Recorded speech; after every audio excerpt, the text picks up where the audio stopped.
There's a difference between stress and traumatic stress. Most of us experience stressors throughout our lives at various times. Things like divorce, losing a job, the natural death of a loved one, illness. Those are very stressful events, but they don't cause post-traumatic stress disorder. What causes PTSD is what we call a traumatic stressor, and that's an event that is extraordinarily more difficult. Child sexual abuse, sexual assault, domestic violence, combat. Of those who have a traumatic stressor happen, about 10% of men and about 20% of women will go on to be diagnosed with PTSD. When they started the deployments, we left Kuwait and went to Kirkuk, Iraq.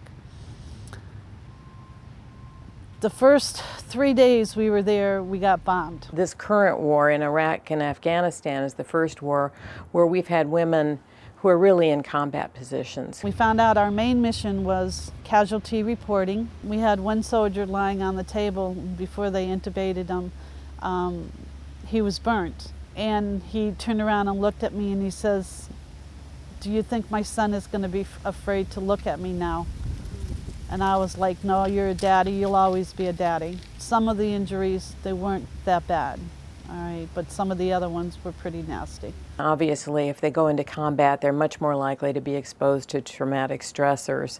And in the current war, people are being deployed to combat zones repeatedly, so there's a much higher probability that they will have both trauma and PTSD. I think it was like 3 or 4 days after I got home, I went to the pharmacy to buy some stuff, and I just had a meltdown. I just literally could not stop crying. I had to leave, and I drove up to the VA, and I needed their help, and a psych sat me down and started talking to me, and they says, "You have anxiety," which has since turned into PTSD. What happens when somebody has PTSD is that this is a huge event that they can't take in and incorporate into their lives. Cognitive processing therapy is a therapy that I developed in the late 1980s. The client works with the therapist to learn how to notice and evaluate what they've been saying to themselves about the traumatic event. Part of military training, for good reason, is that you are responsible for your men. The problem sometimes is that when people take that extremely seriously, then when something happens that's out of their control, they still feel like they're responsible for it. But if they walk away from that situation saying, "I handled it wrong, it's my fault somehow, I should have done this or I should have done that,"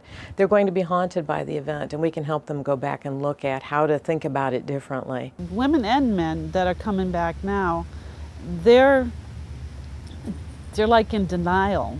They're, "Well, I can handle this." No, you can't handle it, all right? This is something that's going to take over. I would encourage people at any age, and no matter how long they've had PTSD, to seek treatment. We have effective treatments, and one thing we found with our research is the length of time since the trauma does not matter. They need to start talking to the vet center or the VA as soon as they can, because once it starts taking over, it goes rampant.